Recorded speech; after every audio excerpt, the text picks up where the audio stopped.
Hello guys, I am back with another video of photosynthesis. मैं हूं आपका दोस्त और इस चैनल का होस्ट राहुल कुशवाहा। तो यार, पिछले लेक्चर में हमने बात किसकी की थी? लाइट रिएक्शन की बात की थी हमने। नॉन साइक्लिक फोटोफॉस्फोराइलेशन और साइक्लिक फोटोफॉस्फोराइलेशन की बात की थी हमने। वहां पे एटीपी को भी बनाया था, हमने वहां पे एनएडीपीएच को भी बनाया था। ठीक है, हमने वहां पे एटीपी कैसे बनता उसके लिए केमियो ऑस्मोटिक हाइपोथेसिस भी देखा था। फिर मैंने आपको एक चीज वहां पे क्या है बोला था कि ये जो हमारा क्लोरोप्लास्ट है और माइटोकॉन्ड्रिया है, दोनों जगह पे क्या होता है? Cameo osmotic hypothesis. लेकिन दोनों जगह में क्या है, जो डिफरेंस है मैं आपको कहां बताऊंगा? जो हमारा नेक्स्ट चैप्टर आने वाला है रेस्पिरेशन इन प्लांट्स, मैं वहां पे ये सब आपको बता रहा हूँ। ठीक, फिर हमने देखा था कि क्या है, केमियो ऑस्मोटिक हाइपोथेसिस से क्या बन रहा था? हमारा एटीपी। आज हम पढ़ने वाले हैं किसके बारे में? डार्क रिएक्शन के बारे में। हमने क्या पढ़ा था कि फोटोसिंथेसिस में कितने तरह के रिएक्शन होते हैं? दो तरह के, एक होते हैं लाइट रिएक्शन और एक होते हैं डार्क रिएक्शन। तो लाइट रिएक्शन की बात हमने क्या है कर ली है। आज हम किसकी बात करने जा रहे हैं? डार्क रिएक्शन की। ठीक है, तो यार डार्क रिएक्शन के लिए हम एक वर्ड यूज करते हैं क्या? Biosynthetic pathway. एक और वर्ड यूज करते हैं क्या? Blackman reaction. ब्लैकमैन रिएक्शन क्यों बोलते हैं? क्योंकि ब्लैकमैन जो थे, बायोलॉजिस्ट थे, उन्होंने ही बताया था क्या कि फोटोसिंथेसिस के क्या है, दो पार्ट्स हैं, एक लाइट रिएक्शन और एक डार्क रिएक्शन। बायोसिंथेटिक क्यों बोल रहे हैं यार? क्योंकि जो चीज हमने लाइट रिएक्शन के हेल्प से बनाई है, मतलब प्रोडक्ट कौन से? एटीपी और एनएडीपीएच, यहाँ पे क्या होगा? उसका यूज होगा। तो हम बोलते हैं क्या कि ये जो हमारा डार्क रिएक्शन है, ये क्या है कि लाइट डिपेंडेंट रिएक्शन है। लाइट पे डायरेक्टली डिपेंड नहीं कर रहा है, लेकिन इनडायरेक्टली डिपेंड कर रहा है। इनडायरेक्टली डिपेंड कैसे कर रहा है? ये क्या कर रहा है कि लाइट रिएक्शन से बने हुए प्रोडक्ट को यूज कर रहा है। किस लिए? CO2 को एसिमिलेट करके ऑर्गेनिक मॉलिक्यूल्स को, ऑर्गेनिक सब्सटेंस को बनाने के लिए। अब ये CO2 से ऑर्गेनिक सब्सटेंस को बनाना है, तो ये क्या कर रहा है? एनर्जी का यूज कर रहा है। किस फॉर्म में? एटीपी के फॉर्म में। कुछ रिडक्शन प्रोसेस कराने हैं, एनएडीपीएच का यूज कर रहा है। और ये क्या है कि कुछ एंजाइम्स भी लगते हैं। जैसे हम आगे अभी जब केल्विन साइकिल को डिस्क्राइब कर रहे होंगे, तो वहां पे हम बोलेंगे कि रूबिस्को एंजाइम का क्या है, ये लोग यूज करते हैं, जो कि मोस्ट अबंडेंट प्रोटीन है क्या हमारे? रूबिस्को। तो इसके बारे में हम बात कर रहे होंगे। तो ये कुछ बेसिक बात है किसके बारे में? डार्क रिएक्शंस के बारे में। एक और बात बोली जाती है क्या डार्क रिएक्शन के बारे में, कि डार्क रिएक्शन जो होता है वो स्लो प्रोसेस होता है as compare to light reaction. और हम केमिस्ट्री में भी, अगर आप लोगों ने केमिकल काइनेटिक्स पढ़ा होगा, आप 12th में अगर होंगे, या फिर अगर आप टारगेट में है, तो क्या बोलते हैं वहां पे कि जो स्लो रेट रिएक्शन होता है ना, जो रिएक्शन का रेट स्लो होता है, वो क्या करता है कि उस फैक्टर को डिटरमाइन करता है, उस प्रोसेस को डिटरमाइन करता है। वैसे ही फोटोसिंथेसिस में डार्क रिएक्शन क्या है? स्लो प्रोसेस है। तो ये रेट ऑफ फोटोसिंथेसिस को कौन डिटरमाइन करता है? हमारा डार्क रिएक्शन डिटरमाइन करता है। केमिकल रिएक्शंस में जो रिएक्शन स्लो होते हैं, जो स्लो स्टेप होता है, वही क्या है कि रिएक्शन का डिटरमाइनिंग फैक्टर होता है। तो हम क्या पढ़ रहे हैं अभी? Dark reaction. क्या? डार्क रिएक्शन, या फिर इसी को हम नाम क्या दे रहे हैं? Biosynthetic pathway. क्या? Biosynthetic pathway. या फिर इसी को हम नाम क्या दे रहे हैं? Blackman reaction. क्या? Blackman reaction. और यार, ये डार्क रिएक्शन पहले मैं बता चुका हूं, जब साइड का फोटोसिंथेसिस पढ़ा रहा था। तो कहां पे होते हैं ये डार्क रिएक्शन कहां पे होता है? इन स्ट्रोमा में होता है। ठीक, ये क्या है कि यूटिलाइज करता है क्या? Utilize the product of light reaction. ठीक, तो ये इनडायरेक्टली क्या हुआ यार? लाइट डिपेंडेंट रिएक्शन हुआ। डायरेक्टली लाइट पे डिपेंड नहीं करता, लेकिन इनडायरेक्टली लाइट पे डिपेंड कर रहा है ना। इनडायरेक्टली लाइट पे डिपेंड कर रहा है, मतलब क्या है कि इनडायरेक्टली लाइट रिएक्शन के प्रोडक्ट पे डिपेंड कर रहा है। ठीक है, ये क्या होता है? स्लो स्टेप होता है एज कंपेयर टू किसके? लाइट रिएक्शन के। ठीक, ये क्या, इसमें क्या हो रहा है कि CO2 क्या करता है, किसमें कन्वर्ट होता है? ऑर्गेनिक सब्सटेंसेस में। ठीक, तो ये यार कुछ बेसिक बातें थी किसके बारे में? डार्क रिएक्शन के बारे में। अब हम क्या शुरू करने जा रहे हैं? Calvin cycle. तो अभी हम पूरे अच्छे से डिस्क्राइब करेंगे किसके बारे में? केल्विन साइकिल के बारे में। तो यार अब हम शुरू करते हैं क्या, केल्विन साइकिल। ये जो हमारा CO2 से ऑर्गेनिक सब्सटेंसेस बनने का जो प्रोसेस है वो कौन सा है, केल्विन साइकिल। केल्विन साइकिल इसलिए नाम दिया गया क्योंकि केल्विन एक जो बायोलॉजिस्ट थे उन्होंने इसको दिया था। और इसको हम और क्या बोल रहे हैं, C3 साइकिल। C3 साइकिल क्यों बोल रहे हैं, क्योंकि जो इसका फर्स्ट स्टेबल प्रोडक्ट जो था, फर्स्ट स्टेबल प्रोडक्ट जो था वो कौन सा था, 3 कार्बन कंपाउंड। इस साइकिल का जो फर्स्ट स्टेबल प्रोडक्ट होता है वो कौन सा होता है, 3 कार्बन का होता है। वो कौन सा होता है अभी मैं जब साइकिल आपको पढ़ाऊंगा तो बताऊंगा। अभी मैं बस इतना बताना चाह रहा हूं कि ये जो साइकिल, इसको हम C3 साइकिल भी बोलते हैं। कोई पूछे आपसे कि क्यों बोलते हैं, तो आप क्या बोलोगे कि इसका जो फर्स्ट स्टेबल कंपाउंड था वो कितने कार्बन का था, 3 कार्बन का। ठीक, इसको हम यूनिवर्सल पाथवे भी बोलते हैं। इसको यूनिवर्सल पाथवे इसलिए बोलते हैं क्योंकि जितने भी फोटोसिंथेसिस करने वाले ऑर्गेनिज्म हैं सबके अंदर क्या है, ये साइकिल चलता है। इसीलिए इसको क्या बोलते हैं, यूनिवर्सल पाथवे। क्यों बोलते हैं, फिर मैं बोल रहा हूं, क्योंकि जितने भी फोटोसिंथेटिक ऑर्गेनिजम्स हैं उनमें क्या है कि ये साइकिल रन करता है। ठीक है, फिर इसमें हम कुछ टर्म्स का यूज करेंगे जो मैं शॉर्ट फॉर्म में लिखूंगा। तो उसका मैंने यहाँ पे आपको फुल फॉर्म लिख दिया है, RUBP राइबोलोज 1,5 bisphosphate, 3PGA 3 phosphoglyceric acid, PGL फॉस्फोग्लिसरॉल्डिहाइड और RUMP राइबोलोज मोनोफॉस्फेट। तो इसको लिख लेंगे और हम अब स्टार्ट क्या करते हैं, केल्विन साइकिल।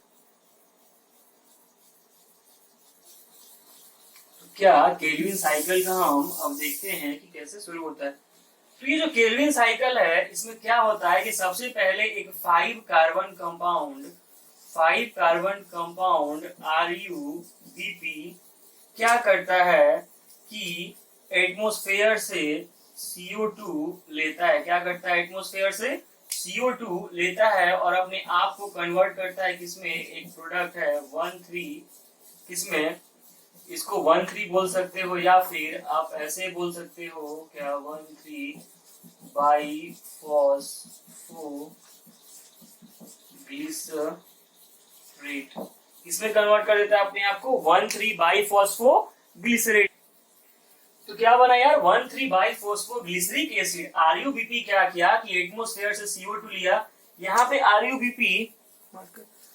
जो RUBP है क्या है, 3 मॉलिक्यूल लिए इसका, 5 कार्बन है। यहाँ से बाहर से क्या लिए, 3 CO2 लिए और ये क्या बना हमारा, एक इंटरमीडिएट कंपाउंड होता है। क्या इंटरमीडिएट कंपाउंड होता है 6 कार्बन का। ठीक है, फिर क्या है कि ये किसमें कन्वर्ट हो जाता है, 3 फॉस्फोग्लिसरिक एसिड में। किसमें, 3 फॉस्फोग्लिसरिक एसिड में क्या कर जाता है, ये अपने आप को कन्वर्ट कर लेता है। फिर ये 3 फॉस्फोग्लिसरिक एसिड क्या है कि अपने आप को कन्वर्ट करता है किसमें, 3 फॉस्फोग्लिसरिक एसिड अपने आप को कन्वर्ट कर लेता है किसमें,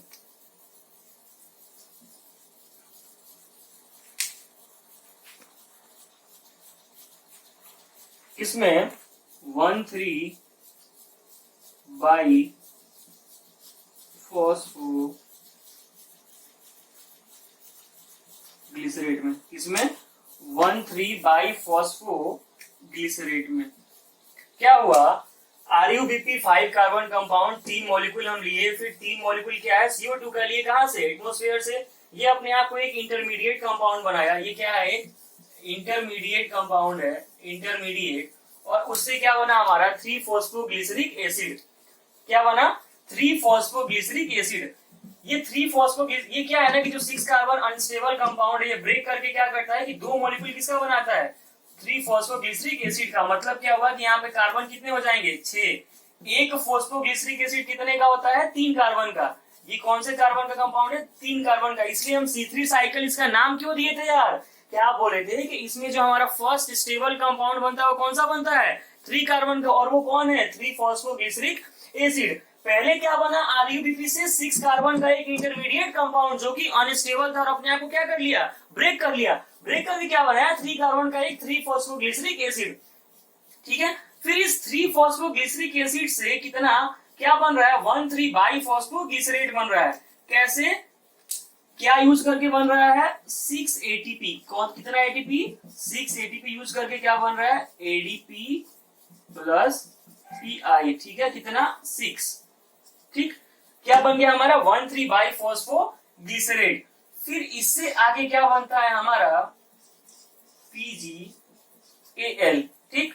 और इस PgAl से फिर हमारा क्या बनता है RuMP, और इस RuMP से फिर क्या चला जाता है हमारा RuBp। टेंशन में मत आइए, सब बताऊंगा मैं अभी, ठीक। यहाँ पे कितना कार्बन था 6 कार्बन था, फिर यहाँ पे भी कितना कार्बन होगा 6 कार्बन होगा, 6 कार्बन, ये भी क्या है 6 कार्बन, यहाँ पे कितना था 6 कार्बन, और यहाँ पे कितना टोटल कार्बन होगा यार 15 कार्बन, ठीक है। क्यों 5 कार्बन का है RuBp, तो 3 मिला क्या होंगे 15। फिर क्या है कि ये 6 कार्बन था, तो ये जो PgL बना है ये क्या होगा, ये भी 6 कार्बन होगा। अब ये PgL क्या है मैंने फुल फॉर्म लिखवा दिया आपको, ठीक। तो ये 1,3 बाई फॉस्फोग्लिसरेट से जो PgL बना है, क्या 1,3 बाई फॉस्फोग्लिसरेट से जो PgL बना है, इसके लिए क्या लगा है 6NaDPH। देखो ना यार, जो जो हमने लाइट रिएक्शन में बनाया था यूज हो रहा है क्या, ठीक। यहाँ क्या हो जाएगा 6NaDP प्लस, टेंशन नहीं लीजिए, मैं अभी सब रिकैप कराऊंगा आपको, ठीक। क्या बना PgL, फिर इसका भी कितना कार्बन हुआ 6 कार्बन। लेकिन क्या है कि यहां से एक मॉलिक्यूल क्या करता है, एक कार्बन क्या करता है ना बाहर हो जाता है, क्या करता है बाहर हो जाता है। किस लिए, फॉर्मेशन करने के लिए, क्या ग्लूकोज या फिर फ्रक्टोज। किसका फॉर्मेशन करने के लिए, ग्लूकोज या फिर फ्रक्टोज। अभी टेंशन में मत आइएगा आप कि आपने 1 कार्बन निकाल के और बोल दिया कि ग्लूकोज और फ्रक्टोज बन जाएगा।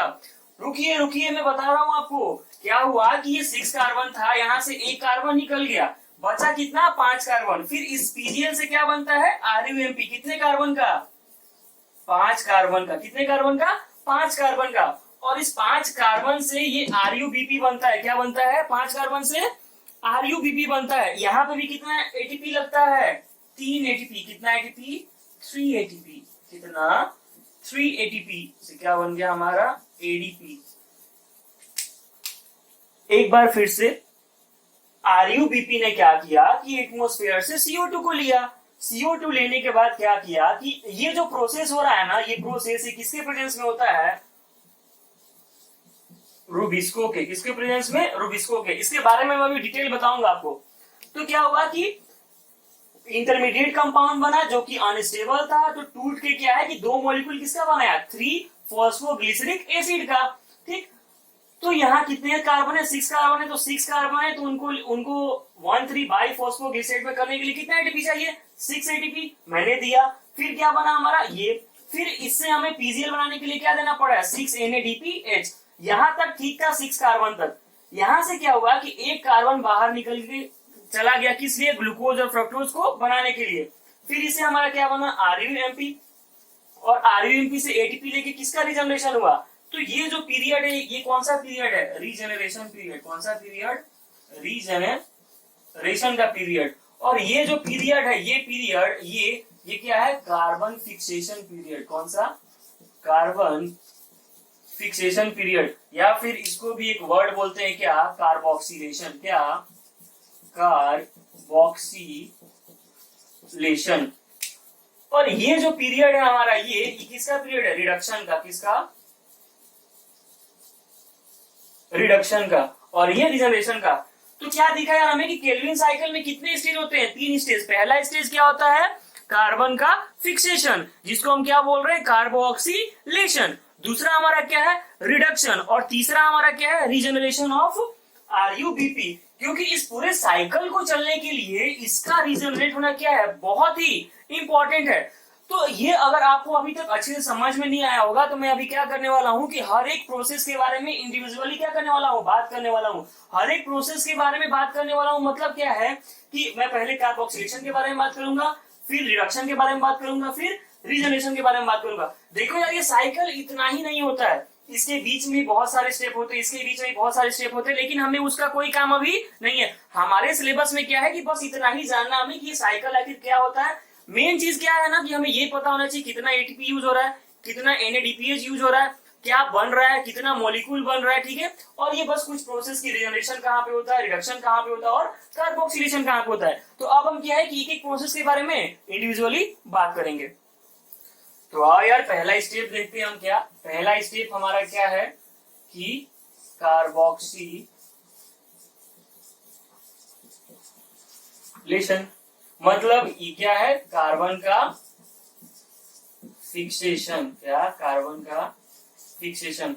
मैंने क्या बोला था कि क्या हो रहा है कि RuBP, ठीक, एक 5 कार्बन कंपाउंड CO2 के साथ रिएक्ट करके क्या बना रहा था, एक 6 कार्बन का अनस्टेबल क्या है, कंपाउंड बना रहा था।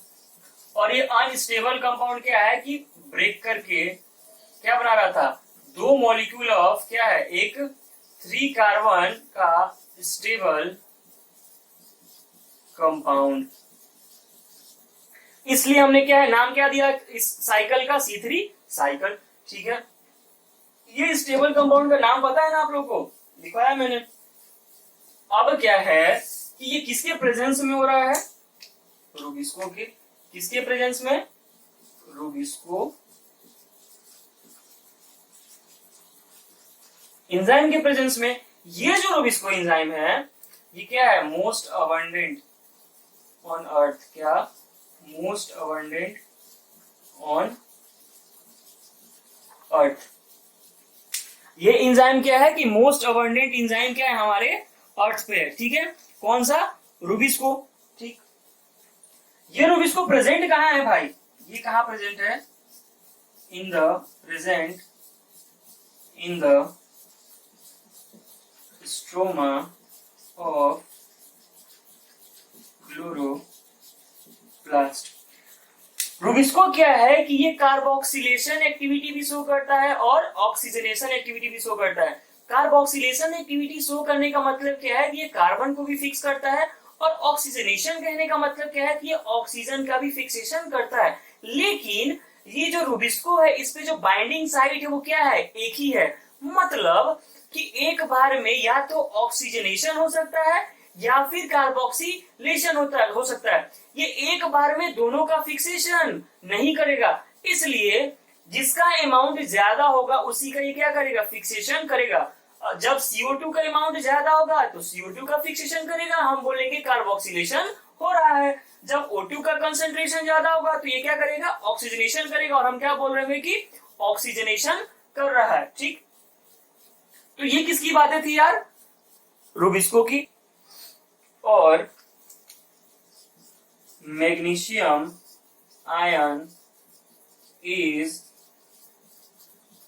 required for the activity of rubisco. Rubisco के एक्टिविटी के लिए कौन चाहिए, मैग्नीशियम। मोस्ट इंपॉर्टेंट क्वेश्चन यहां से भी आता है। और ये भी क्या कि मोस्ट अबंडेंट क्या प्रोटीन है, ये क्या है, most abundant protein on earth. तो ये कुछ बातें किसकी यार, कार्बन फिक्सेशन की। हमने क्या बोला था कि 3 मॉलिक्यूल लिया था किसका, RuBP का, 3 मॉलिक्यूल लिया था CO2 का, और बनाया था क्या, ये हमने, ठीक है। ये टोटल कितने कार्बन का हो गया था, 6 कार्बन का हो गया था। याद रखो मैंने एक चीज आपको बता के उलझा रखा है क्या, कि 6 PgAl तक क्या है, PgAl तक फॉस्फोग्लिसरिक तक क्या था कि 6 कार्बन था। लेकिन मैंने क्या बोला कि जब PgAl से RuMP बनता है तो PgAl से एक कार्बन निकल जाता है, किस चीज के लिए, ग्लूकोज और फ्रक्टोज के लिए, और बाकी क्या है बन जाते हैं, RuBP से RuMP रिजनरेट हो जाता है। तो मैंने आपको ये नहीं बताया कि यार एक ही तो कार्बन निकला, तो एक कार्बन से आप कौन सा ग्लूकोज बनाने जा रहे हो, वेट करो, आ रहा है वो बात, ठीक है। तो अभी आप लोग इतना लिखेंगे किसके बारे में, कार्बोक्सिलेशन के बारे में। फिर दूसरा क्या है हमारा, रिडक्शन प्रोसेस। क्या है, रिडक्शन प्रोसेस। इसके लिए एक और वर्ड हम यूज क्या करते हैं यार, ग्लाइकोलाइटिक रिवर्सल। कौन सा वर्ड, ग्लाइकोलाइटिक रिवर्सल। क्या यूज करते हैं word, glycolytic reversal. Glycolytic reversal word use करते हैं हम, क्यों, इसका मैं रीजन भी बताऊंगा क्यों। क्योंकि ये जो ग्लाइकोलिसिस जब हम पढ़ेंगे किसमें, रेस्पिरेशन में पढ़ रहे होंगे क्या, ग्लाइकोलिसिस, जब ग्लाइकोलिसिस पढ़ रहे होंगे तो हम क्या बोलेंगे कि प्रोसेस ऑफ ब्रेकडाउन ऑफ क्या, ग्लूकोज, क्या process of breakdown of glucose. आप ये भी बोल सकते हो ना यार कि आप इसी स्टेप को क्या बोल रहे हो कि ग्लाइकोलाइटिक रिवर्सल। आप पूरा केल्विन साइकिल को क्यों नहीं बोल रहे हो कि ग्लाइकोलाइटिक रिवर्सल है कि नहीं।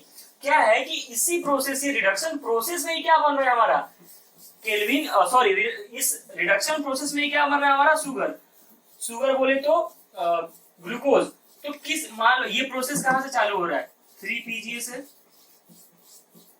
3-फॉस्फोग्लिसरिक एसिड से चालू हो रहा है ना। कहां तक जा रहा है, ग्लूकोज के फॉर्मेशन तक। कहां तक, ग्लूकोज के फॉर्मेशन तक। तो ये प्रोसेस कौन सा है हमारा, रिडक्शन प्रोसेस। तो यहाँ पे क्या हो रहा है, फॉर्मेशन ऑफ ग्लूकोज हो रहा है। लेकिन जो ग्लाइकोलिसिस जब हम पढ़ेंगे अगले चैप्टर में, जब शुरू करने जा रहा हूं उसमें, कि क्या ग्लूकोज का ब्रेकडाउन होता है कहां पे, ग्लाइकोलिसिस में। इसलिए इसको हम नाम क्या देते हैं, ग्लाइकोलाइटिक रिवर्सल। मतलब इस ग्लाइकोलिसिस प्रोसेस का क्या है यार, उल्टा है। ठीक,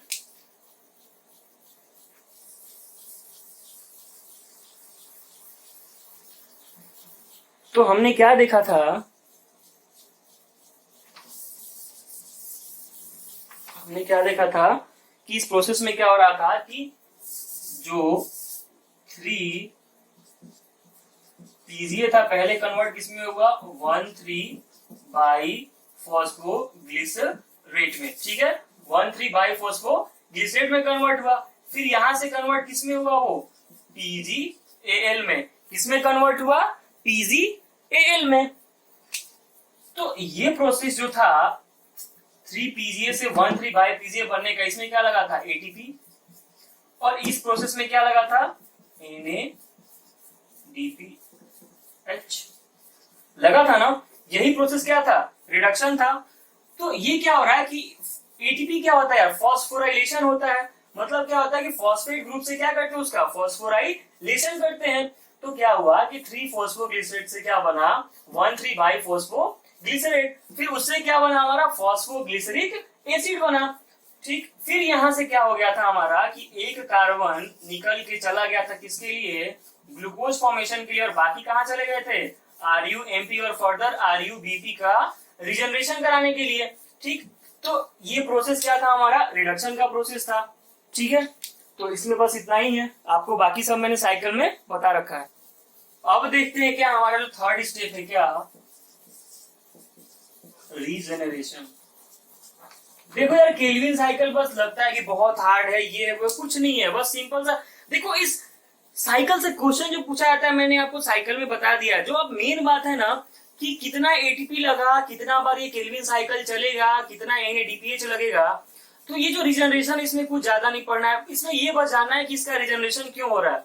जब यार RUBP का रिजनरेशन ही नहीं होगा तो फर्दर प्रोसेस ही नहीं चलेगा। ठीक, तो 3 मोलिक्यूल ऑफ RUBP को रिजनरेट करने के लिए 5 मोलिक्यूल ऑफ PGAL यूज होता है। ठीक है, बस इतना याद रखना है किसमें, रिजनरेशन में। अब मैं उस पॉइंट पे आता हूं कि मैंने एक कार्बन क्यों निकाला था, किससे, PGAL से। मैंने एक कार्बन PGAL से निकाल के आपको ये बता दिया कि आगे जाके ये क्या होगा, ग्लूकोज बनाएगा। तो कैसे बनाएगा, तो क्या है ना कि ये केल्विन साइकिल ना 6 बार चलता है। क्या, 6 बार चलता है। क्या है कि एक ग्लूकोज मॉलिक्यूल, क्या, एक ग्लूकोज मॉलिक्यूल इसके कितने के बराबर होता है, 2 मोलिक्यूल ऑफ PGAL के बराबर। कितने मोलिक्यूल ऑफ PGAL के बराबर, 2 मोलिक्यूल ऑफ PGAL के बराबर। ये जो ग्लूकोज होता है ये किसके बराबर होता है, 2 PGAL के बराबर होता है। ठीक, ये कितने कार्बन का है यार, 6 कार्बन का। और ये जो PGAL ये कितने कार्बन का है, कितने कार्बन का है, बना है तो 6 कार्बन का। लेकिन यहाँ से एक कार्बन क्या है, निकल के चला जा रहा है। तो बच कितने रहा, ये 5 कार्बन का बच जा रहा है। यहाँ मान लो 6 कार्बन में लिख देता हूँ। और इसे एक कार्बन निकल गया तो फिर ये कितने कार्बन का बचता है, PGAL 5 कार्बन का। और ये फिर आगे कहाँ चला जाता है, RUMP के पास। और फिर यहाँ से क्या रिजनरेट होता है हमारा, RUBP 5 कार्बन का कंपाउंड, क्योंकि ये भी कितना है, 5 कार्बन। तो ये एक कार्बन निकला। ग्लूकोज को बनाने के लिए कितना कार्बन चाहिए, 6 कार्बन। तो एक बार साइकिल चल रहा है तो एक कार्बन निकल रहा है। तो एक ग्लूकोज मॉलिक्यूल बनाने के लिए 6 कार्बन चाहिए। मतलब कि एक ग्लूकोज मॉलिक्यूल बनाने के लिए केल्विन साइकिल कितने बार चलता है, 6 बार। कितने बार? 6 बार। तो याद रखना है क्या कि to make 1 molecule of glucose Kelvin cycle run 6 times। कितने टाइम चल रहा है भाई? 6 टाइम्स चल रहा है। ठीक है, एक PgAl बनाने के लिए, एक PgAl बनाने के लिए, ये PgAl क्या है हमारा यार? फाइनल प्रोडक्ट है। किसका? ये क्या है हमारा? फाइनल। देखो सारे क्वेश्चंस यहीं से बनते हैं जो अभी मैं पढ़ा रहा हूं। ये PgAl क्या है हमारा? फाइनल प्रोडक्ट है। किसका? केल्विन साइकिल का। किसका? केल्विन साइकिल का। इसको तुम इनडायरेक्टली ये भी बोल सकते हो। फाइनल क्यों बोले? क्योंकि PgAl बन रहा है, PgAl से ही तो एक कार्बन निकल के जा रहा है। किस लिए? ग्लूकोज बनाने के लिए। देखो ग्लूकोज डायरेक्ट नहीं बनेगा, पहले फ्रक्टोज 1,6 बाइफॉस्फेट बनेगा, फिर उसके बाद ग्लूकोज बनेगा। लेकिन उतना डिटेल हमें अभी पढ़ने की कोई जरूरत नहीं है। क्यों? क्योंकि ग्लाइकोलिसिस में आपको ये डिटेल में बताऊंगा। ठीक है, तो फाइनल प्रोडक्ट क्या बोल रहे हैं हम? PgAl को। ठीक, क्यों बोल रहे हैं समझ में आया क्या? क्योंकि यहीं से क्या बनेगा हमारा? ग्लूकोज बनेगा, और बाकी का बचा हुआ कार्बन आगे जाके क्या करेगा? RUBP को रिजनरेट करेगा। मैं ये बातें बार बार इसलिए बोल रहा हूँ क्योंकि क्वेश्चन यहीं से बनते हैं। ठीक, तो एक PgAl बनाने के लिए हमें कितना ATP लग रहा था यार? 6 ATP तो लग रहा था। कहाँ पे? जो 3 PgA था उससे 1,3-फॉस्फोग्लिसरेट बनाने के लिए, और 3 कहाँ लग रहे थे हमको? रिजनरेशन के टाइम पे। तो कितने हो गए? 9 ATP। कितने हो गए? 9 ATP। एक PgAl बनाने के लिए हमें लग रहा था 9 ATP, तो 2 PgAl बनाने के लिए कितना लगेगा? Total 18 ATP। 18 ATP कितना लगेगा? किसके लिए? दो किसके लिए? 2 PgAl बनाने के लिए। इसका मतलब क्या है कि एक ग्लूकोज बनाने के लिए। ठीक, यही सब याद रखना है। और NADPH कितना लग रहा था यार? 6 NADPH एक बार में लग रहा था in one cycle. In one cycle, sorry in one cycle नहीं, in one PgAl formation. In one PgAl formation. एक PgAl के फॉर्मेशन में कितना लग रहा था यार? क्या बोला था मैं? एक PgAl के फॉर्मेशन में कितना लगा था NADPH? 6 NADPH। और हमें पता है कि एक ग्लूकोज कितने PgAl मॉलिक्यूल के बराबर होता है? 2। तो केल्विन साइकिल क्या है? चलता है कितने टाइम? 6 टाइम्स चलता है। क्या बनाने के लिए? 6 कार्बन ग्लूकोज बनाने के लिए। ठीक है, तो ये देखो यार, तुम डेटा अलग अलग भी ले सकते हो। ऐसा नहीं है कि 3 मॉलिक्यूल RUBP होता है, 3 मॉलिक्यूल ऑफ CO2 ही लेते हैं ना। हम चाहते तो यहाँ पे जो साइकिल बनाया था उसमें 6 मॉलिक्यूल RUBP का ले सकते थे, 6 मॉलिक्यूल ऑफ CO2 एटमोस्फेयर से ले सकते थे। तो क्या होता? फिर वहां पे 12 ATP का यूज करते, फिर 12 ATP फर्दर जाता, फिर वहां पे हम 12 NADPH का यूज करते। तो देखो ये डेटा जो लिया गया है ना, ये आपको समझाने के लिए लिया गया है कि आखिर ये केल्विन साइकिल रन कैसे करता है। अल्टीमेटली आपको याद क्या रखना है कि केल्विन साइकिल कितने बार चलता है? 6 बार चलता है। ठीक है, और एक ग्लूकोज मॉलिक्यूल कितने PgAl के बराबर होता है? 2 PgAl के बराबर होता है। ठीक है, तो total number of ATP Calvin cycle में कितने लग रहे हैं यार? 18। और टोटल NADPH कितने लग रहे हैं? 12। कैसे? एक बार में कितना? एक PgAl बनाने के लिए कितना? 6 NADPH। तो 2 को बनाने के लिए 12 NADPH। ठीक है, तो टोटल ओवरऑल कितने लग रहे हैं? C3 साइकिल में ATP 18 ATP और 12 NADPH का हमारा यूज हो रहा है। आपके दिमाग में कंफ्यूजन आ रहा होगा कि आपने जब साइकिल बनाया था तो आप ये बोल रहे थे कि हर बार एक कार्बन निकलता है, तो आपने बोला कि 6 बार निकलेगा तो क्या है कि ग्लूकोज मॉलिक्यूल बनेगा। तो देखो यार, ये एक डेटा लिया गया आपको समझाने के लिए कि ऐसे ऐसे होता है। आपको मेन क्या याद रखना है कि ओवरऑल क्या हो रहा है। ठीक है, अगर डिटेल में आप जाना चाहेंगे तो उसके लिए बहुत सारे स्टेप्स पढ़ने होंगे जो कि अभी हमारे काम का नहीं है। बस आपको याद उसमें ये रखना है कि इससे ये बन रहा है, इससे ये बन रहा है, इससे ये बन रहा है, जितना मैंने लिखवाया है। ठीक, तो ये जो C3 साइकिल हो रहा है ये किसमें हो रहा होगा? C3 प्लांट्स में। किसमें? C3 प्लांट्स में। तो जिन प्लांट्स में ये C3 साइकिल चल रहा होता है उसको हम क्या बोलते हैं? C3 plants. क्या बोल रहे होते हैं हम उसको? C3 plants. तो आज का ये हमारा लास्ट, क्या उसको हम क्या बोलते हैं? C3 प्लांट्स बोलते हैं। क्या? C3 प्लांट्स बोलते हैं। एग्जाम्पल क्या हो सकता है C3 प्लांट्स का? व्हीट, राइस, ये क्या है? मोनोकॉट्स। और फिर क्या हो सकता है हमारा एग्जाम्पल? सनफ्लावर, ये क्या है हमारा डाइकोट है, ठीक। तो ये कुछ एग्जांपल क्या हमारे C3 प्लांट्स के। तो ये था यार आज का हमारा वीडियो, किसके बारे में, केल्विन साइकिल के बारे में। मैंने तो कोशिश की है कि आपको समझा सकूं। देखो अगर आप इसमें ज्यादा डिटेल में अगर सोचोगे तो फिर आपको बहुत ज्यादा कंफ्यूजन होगा। डिटेल में मैं इसलिए नहीं बता रहा हूं क्योंकि अपने काम का ही नहीं है, हमें उस बेसिस पे पढ़ाई करनी है जो हमारे एग्जाम में पूछा जाता है। हमारे एग्जाम में तो बस ये पूछा जाता है कि केल्विन साइकिल का कितना स्टेज है, उन स्टेजेस में मेन काम क्या हो रहा है, और क्या कि कितने एटीपी लग रहे हैं, कितने NADPH लग रहे हैं, ठीक। बस यही क्वेश्चन पूछा जाता है हमारे से, ठीक है। तो ये थी आज क्या केल्विन साइकिल। अगर आपको कोई डाउट हो तो आप कमेंट सेक्शन में जाए, #AskBiome पे क्या है डाउट पूछे।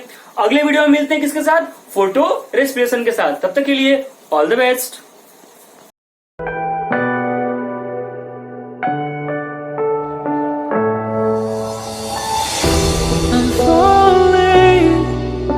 Tell me why I'm falling. Oh, life's calling, but it's hard because I'm falling.